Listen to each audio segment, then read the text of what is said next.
Hi guys, good morning. I am Rini Hadan. Today our topic is outbreak of the revolution.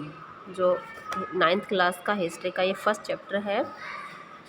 इसमें हमने जो last video किया था उसमें हमने क्या किया था कि लुई 16 जो है एक असेंबली हेल्ड करता है। उसमें फर्स्ट ग्रुप, सेकंड ग्रुप और थर्ड ग्रुप तीनों को बुलाता है। फर्स्ट और सेकंड स्टेज से 300 मेंबर रिप्रेजेंट करते हैं और थर्ड ग्रुप जो होता है उससे 600 मेंबर करते हैं। उसमें कौन कौन होते हैं? उसमें एजुकेटेड पर्सन, मिडिल क्लास के, गुरु, मर्चेंट, नेबर, आर्टिशियन, पीजेंट सभी लोग होते हैं। और वो 40,000 लेटर्स लेकर आते हैं अपनी बात को रखने के लिए कि one vote, one person, one vote होना चाहिए। लेकिन लुईस की जो होता है वो उनकी बातों को नहीं मानता है, उनको बैठने के लिए भी जो है नहीं देते। तो इससे वो लोग क्या समझते हैं? अपनी इंसल्ट समझते हैं। अब इंसल्ट समझते हैं तो आगे वो क्या एक्शन लेते हैं, ये हमें आज के टॉपिक में करेंगे। Let us start.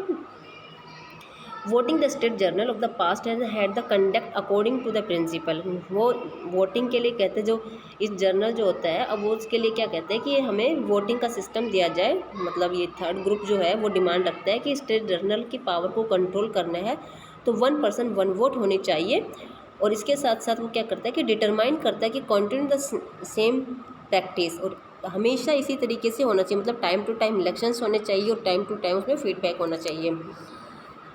रशियो जो था वो आर्टिशियन, उसने अब एक बुक लिखी थी द सोशल कॉन्ट्रैक्ट। उसमें भी इस बात का जिक्र किया था कि ऑस्ट्रेलिया, अमेरिका, यूएसए जो है किस तरीके से अपनी डेमोक्रेसी प्रिंसिपल को फॉलो कर रहा है।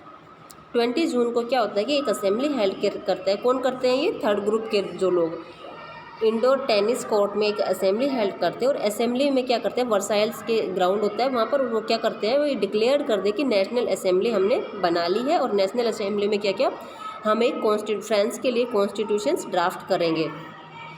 उनमें क्या कॉन्स्टिट्यूशन ड्राफ्ट करेंगे, उसमें क्या रूल्स होगा कि जो मोनार्की की जो पावर है उसको लिमिटेड करेंगे। मतलब उस पर हम बैन लगाएंगे कि वो अपनी मनमर्जी से सब कुछ नहीं कर सकता। इसमें पार्टिसिपेट में जो है फर्स्ट स्टेज और सेकंड ग्रुप के लोग भी पार्टिसिपेट कर रहे थे। तो मीराबाई और द अब्बे सिया जो थे, ये दो रिच पर्सन थे। मतलब अब्बे सिया जो थे ये तो चर्च के पादरी थे, और मीराबाई जो थे ये फ्यूडल फैमिली से बिलोंग करते थे। बट ये किसका साथ दे रहे थे? थर्ड ग्रुप का साथ दे रहे थे, मिडिल क्लास का साथ दे रहे थे। ये कह रहे थे कि फ्यूडल प्रिविलेजेस जो है वो सोसाइटी में बर्थ बेस नहीं होना चाहिए, ये गलत है। और इन्होंने स्पीच दी थी असेंबली में। स्पीच के थ्रू इन्होंने लोगों को मैसेज दिया था कि हाँ आप लोग कर रहे हो वो ठीक कर रहे हो। सिया जो था वो ओरिजिनली प्रिस्ट था, और प्रिस्ट ने उसने भी अपने लेटर के थ्रू इन्फ्लुएंस हुए थे। उन्होंने मतलब पैम्पलेट लिखा था और उसमें उन्होंने कहा था कि what is the third state, कि थर्ड स्टेट क्या है। अपनी एक पहचान बनाओ, अपने लिए आवाज़ उठाओ। जब तक आप अपने लिए आवाज़ नहीं उठाओगे तो दूसरा कोई आपके लिए आवाज़ नहीं उठाएगा। इट मीन्स कि ये भी जो है उनका समर्थन कर रहा था। While the national assembly busy, अब नेशनल असेंबली जो है बिजी हो गई थी किस काम के लिए? कॉन्स्टिट्यूशंस का ड्राफ्ट के लिए। अब उन्होंने उसी टाइम क्या होता है कि बैड हार्वेस्ट होता है, मतलब कि रेनफॉल नहीं होता, तो लोगों के पास जो है खेती वो बिल्कुल ना के बराबर होती है। तो अब ना के बराबर खेती होती है, फिर प्राइस जो है हाई हो जाते हैं उनके ब्रेड के, स्टेपल डाइट के। अब प्राइस हाई हो जाते हैं तो जो छोटे छोटे जो दुकानदार वगैरह जो होते हैं उनकी सिचुएशन बहुत ज़्यादा जो क्रिटिकल हो जाती है।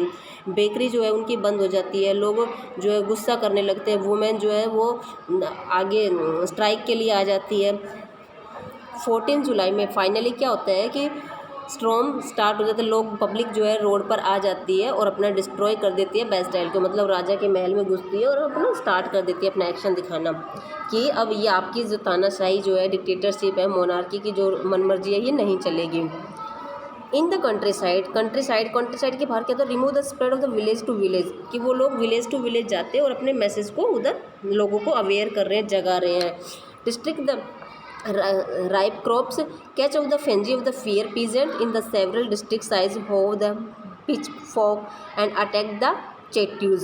ये क्या कहता है वो कि जो ये पीजेंट लोग जो होते हैं ये एक जगह से दूसरी जगह वहाँ पर परेशान होकर और लैंड को छोड़कर जाना शुरू कर देते हैं कि यहाँ पर जो है खाने के लिए मिल नहीं रहा और तोड़ फोड़ स्टार्ट हो गई है। राजा जो है बात मान नहीं रहा, तो वो परेशान होकर डर के मारे फर्स्ट स्टेज और फर्स्ट ग्रुप और सेकंड ग्रुप जो है वो लोग भी वहाँ से छोड़कर जाना स्टार्ट कर देते हैं, क्योंकि अब उनको डर है कि थर्ड ग्रुप जो है अब रोड पर आ गया है और उन्होंने स्ट्राइक और तोड़ फोड़ स्टार्ट कर दिए, तो हमारा नंबर कभी भी आ सकता है। दे लूटेड द होर्डेड अगेन, अब वो डर रहे थे।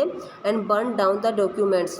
थर्ड ग्रुप जो था, असेंबली जो बनाई थी नेशनल असेंबली, उनके जो लोग थे उन्होंने क्या किया कि जो डॉक्यूमेंट्स थे उन सबको जला दिया, रिकॉर्ड पूरा ख़राब कर दिया उन्होंने, और कहा कि अब हम दोबारा जो है कॉन्स्टिट्यूशन बनाएंगे और जो अब रिकॉर्ड बनाएंगे वही जो हमारा नेशनल असेंबली एक्सेप्ट करेगी और वही प्रिंसिपल्स सारे होंगे। 4 अगस्त 1789 में कि नाइट में क्या होता है कि assembly pass the declare abolish feudal system. अब जो किंग जो होता है वो एक्सेप्ट कर लेता है इनके प्रिंसिपल्स को। क्यों?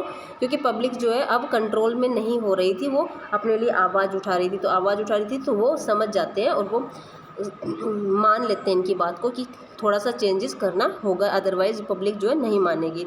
तो decrease the abolish the feudal system को वो डिक्रीज़ कर देता है, मतलब कम कर देता है, जो अब तक उसने टैक्स पे करने के लिए दिया हुआ था या और जो एक्स्ट्रा प्रिविलेजेस दिया हुआ था वो सब बंद करता है।